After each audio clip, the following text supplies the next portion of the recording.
बिस्मिल्लाहिर्रहमानिर्रहीम। अस्सलाम वालेकुम dear students, welcome to my YouTube channel method. उम्मीद है कि आप सब लोग खैरियत से होंगे। प्रीवियस लेक्चर हमने किया था, उसके अंदर एक एनालिटिकल रीजनिंग की प्रॉब्लम को सॉल्व किया था हमने। अब ये मैं इसके रजिस्टर के ऊपर इसलिए आपको समझा रहा हूँ क्योंकि ये बहुत लेंथी इसकी स्टेटमेंट होती हैं, जो कि वाइट बोर्ड पे इसको कवर करना थोड़ा मुश्किल हो जाता है।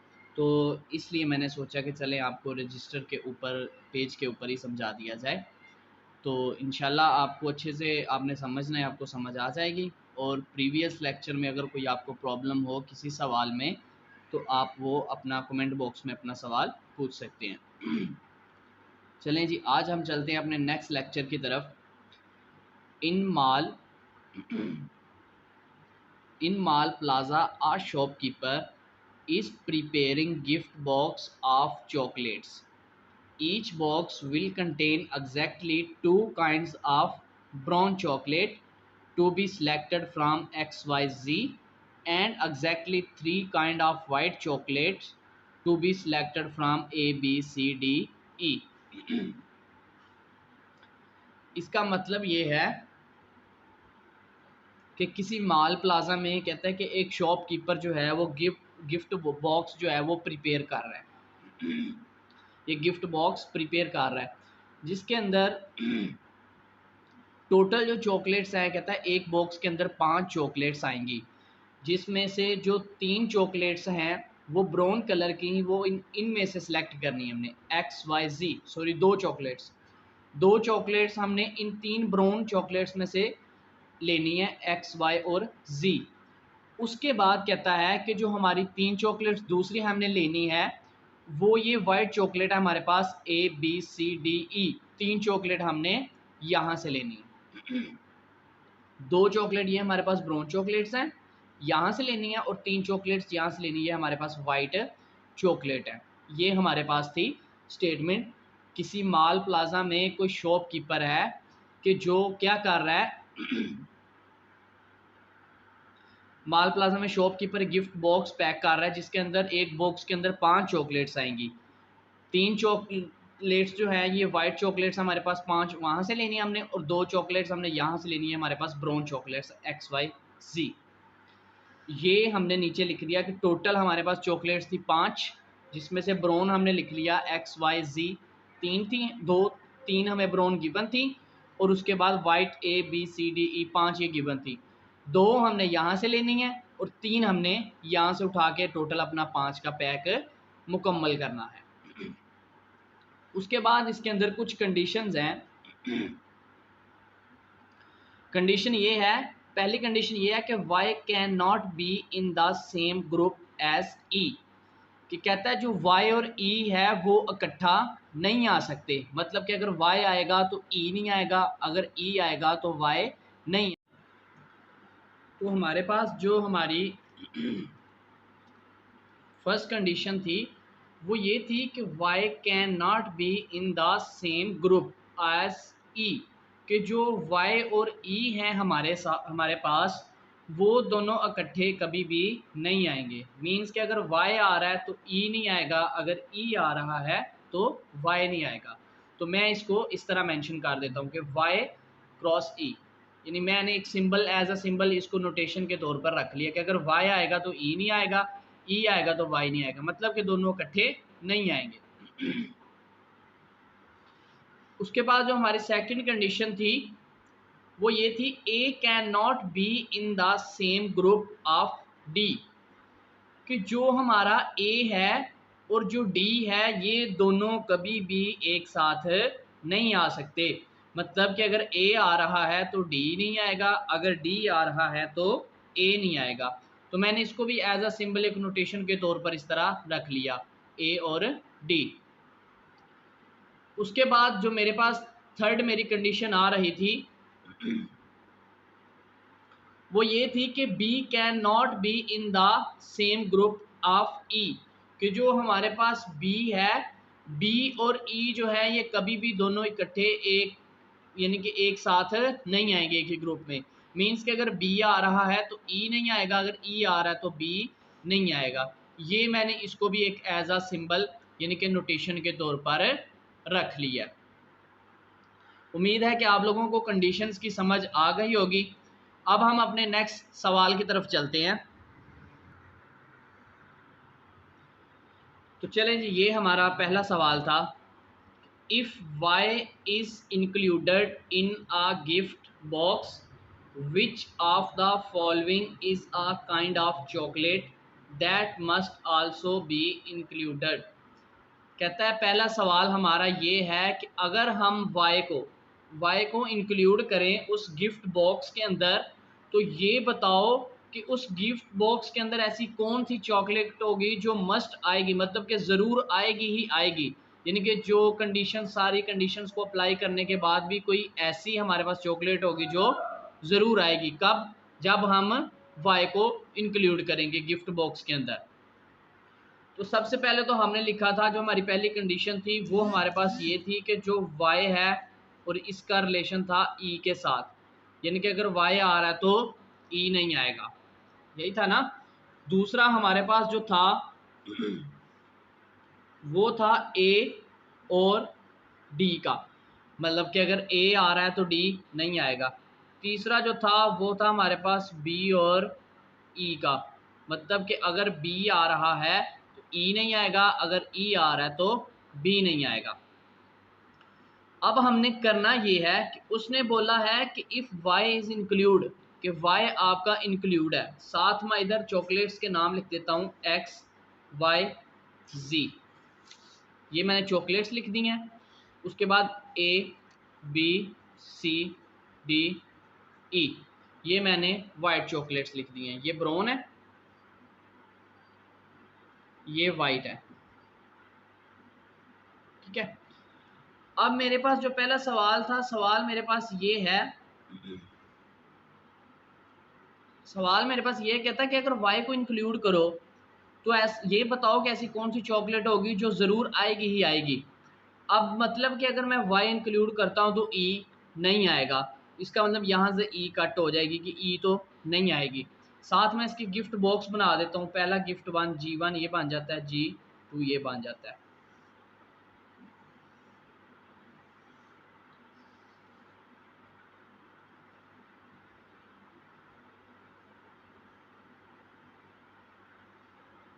लें जी, अब देखो, अगर हमारे पास पहले हमने ये देखना है कि y इंक्लूड है, इसका मतलब है कि और तो कोई कंडीशन है नहीं। अगर y इंक्लूड है तो फिर या तो y का x के साथ पेयर होगा या y का z के साथ पेयर होगा। तो मैं दोनों ही लिख देता हूँ, एक दफ़ा तो x y आ सकता है और एक दफ़ा एक दफ़ा मेरे पास y और z आ सकते हैं, ठीक है। कि या तो यही कंडीशन थी ना कि अगर y इंक्लूड है तो इसका मतलब इसमें टोटल 3 है, तो फिर या तो y का x के साथ पेयर होगा या y का z के साथ। तो ये मैंने दोनों कंडीशंस लिख दी। अब उसके बाद हमने देखना है कि y अगर आ गया तो e तो नहीं आएगा, ये बात तो 100% है कि ये बात e नहीं आएगा, ये खत्म हो गई बात। उसके बाद a और d है। अब a और d में ये है कि या तो a आ सकता है या तो d आ सकता है।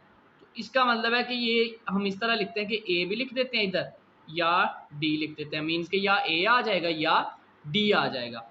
उसके बाद नेक्स्ट है हमारा b और e। अब e तो आएगा ही नहीं, क्यों? क्योंकि y आ गया, इसका मतलब e नहीं आएगा। तो इसका मतलब अगर e नहीं आएगा तो फिर इस पेयर में b आएगा, तो फिर b हमारा दोनों में आ जाएगा, इधर भी b आ जाएगा, इधर भी b आ जाएगा। बाकी बचा हमारे पास c के ऊपर तो कोई कंडीशन है ही नहीं, तो इसका मतलब ये c भी आ गया, इधर भी c आ गया। ये मैंने पहला सवाल जो था उसकी स्टेटमेंट को देख के हमने एक टेबल यानी कि एक बॉक्स बना दिया कि या तो ये बॉक्स बन सकता है या ये बॉक्स बन सकता है। अगर इस दोनों में देखें हम तो ये देखो सी जो है ये दोनों में मस्ट आएगा और बी जो है वो भी दोनों में मस्ट आएगा। तो हम अपने पहले ऑप्शन की तरफ चलते हैं। ये हमारा सवाल था, ये हमारा बॉक्स बन गया। उसके बाद ये पहला ऑप्शन था एक्स, दूसरा जी, तीसरा ए, चौथा बी और पांचवा डी। तो हमारा करेक्ट आंसर कौन सा है वो हमने यहाँ से देखना है कि कौन सी ऐसी चॉकलेट है जो मस्ट आ रही है। एक तो बी आ रही है, दूसरी सी आ रही है। तो ऑप्शन में हमारे पास बी मौजूद है, इसलिए मैंने बी को सर्कल कर दिया। ये मेरा करेक्ट आंसर है, ठीक है। चलें जी, हमारा नेक्स्ट सवाल ये है if Z is not included in a particular gift box, any of the following chocolate can be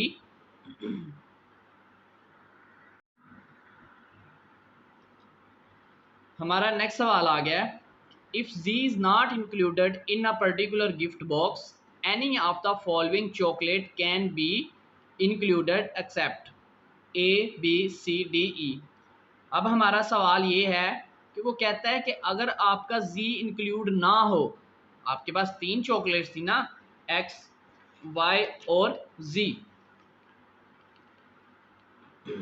ये है X, Y और Z थी, उसके बाद A, B, C, D, E थी। अब कहता है कि अगर आपका Z इंक्लूड ना हो, मतलब कि Z को मैं क्रॉस करता हूँ कि Z इंक्लूड नहीं है, इसका मतलब X और Y इंक्लूड होंगे। कहते हैं जब Z इंक्लूड ना हो तब X, Y इंक्लूड होंगे। तो फिर ये बताओ कि इस साइड में से कौन सी ऐसी चॉकलेट होगी जो इंक्लूड नहीं होगी, बाकी सारी होंगी। तो देखो जो X है, X के ऊपर तो कोई कंडीशन थी नहीं, लेकिन जो Y है, Y के ऊपर कंडीशन थी। वो कौन सी? वो कंडीशन ये थी कि अगर Y आ रहा है तो E नहीं आएगा। तो इसका मतलब है कि हमारे पास था ना X, Y और Z, ऐसे था X, Y और Z उसने बोला कि नहीं आएगा, इसका मतलब X, Y आएगा। अब X के ऊपर तो कोई कंडीशन है ही नहीं, जब X के ऊपर नहीं तो Y के ऊपर तो है कि Y और E वाली, कि अगर Y आ रहा तो E नहीं आएगा। तो इसका मतलब E एक ऐसा मेंबर है, ऐसी चॉकलेट है जो इसके अंदर इंक्लूड नहीं होगी। तो वो हमने देख लेना कौन सा ऑप्शन है, A, B, C, D, E। Option number E, ये हमारा करेक्ट आंसर है कि E हमारे पास एक ऐसी चॉकलेट है जो इंक्लूड नहीं होगी। कब कब? जब Z इंक्लूड नहीं होगा और X, Y इंक्लूड होंगे तब। उसके बाद हमारे पास जो आखिरी तीसरा सवाल है।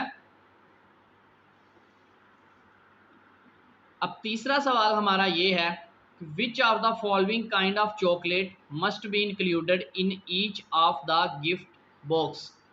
Which of the following kind of chocolate must be included in each of the box.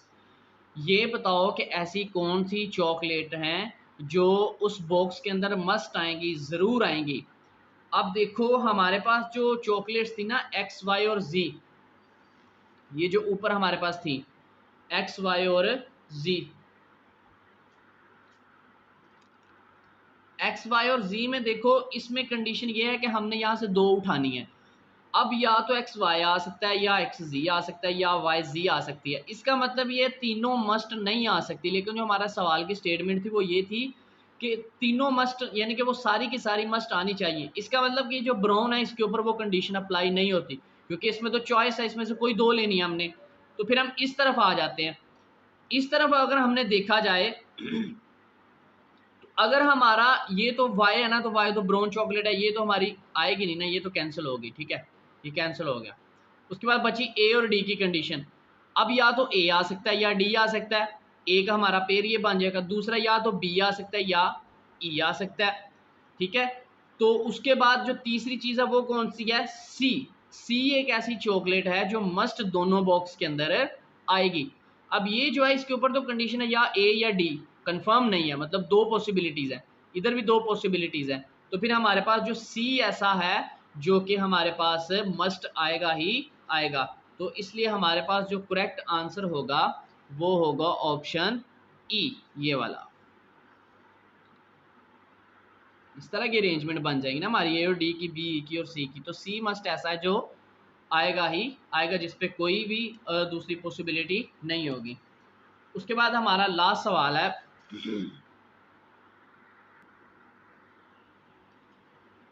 Last सवाल हमारा ये है कि if E is included in a gift box, the box must also included which of the following kind of chocolate. अब कहता है कि आपके पास जो चॉकलेट्स थी वो इधर थी X, Y, Z, उसके बाद A, B, C, D, E। Condition ये थी कि अगर Y आ जाए तो E नहीं आएगा, अगर A आ जाए तो D नहीं आएगा, और अगर B आ जाए तो तब हमारे पास E नहीं आएगा। ये हमारे पास कंडीशंस थी। अब हमारा जो सवाल है वो ये है कि इफ़ E इज़ इंक्लूड, कि अगर ई इंक्लूड हो जाता है तो इसका मतलब वाई और ई में ये ऑप्शन था कि या वाई आएगा या ई आएगा। अब उसने बोले कि ई इंक्लूड है तो इसका मतलब वाई नहीं आएगा। इसका मतलब फिर ये जो पेयर है यहाँ से वाई नहीं आएगा तो फिर एक्स और जी आएंगे। तो यही हमने बताना था कि अगर इंक्लूड ई इंक्लूड हो जाए तो फिर कौन सा ऐसा पेयर है जो इधर शामिल होगा। तो फिर हमारा कौन सा बन जाएगा, एक्स और जी का पेयर बन जाएगा। तो करेक्ट ऑप्शन हमारा कौन सा है, बी सी डी ई। तो करेक्ट आंसर है हमारा एक्स और जी, क्योंकि अब ई इंक्लूड हो गया तो फिर वाई नहीं आएगा। तो जब वाई निकल जाएगा इसमें से तो फिर एक्स और जी बचेंगे, तो एक्स और जी आ गया। उम्मीद है कि आपको समझ आ गई होगी। अगर मज़ीद किसी का कोई सवाल हो तो वो कमेंट में पूछ सकता है। तो इंशाल्लाह मिलते हैं नेक्स्ट लेक्चर में, तब तक के लिए खुदा हाफिज़।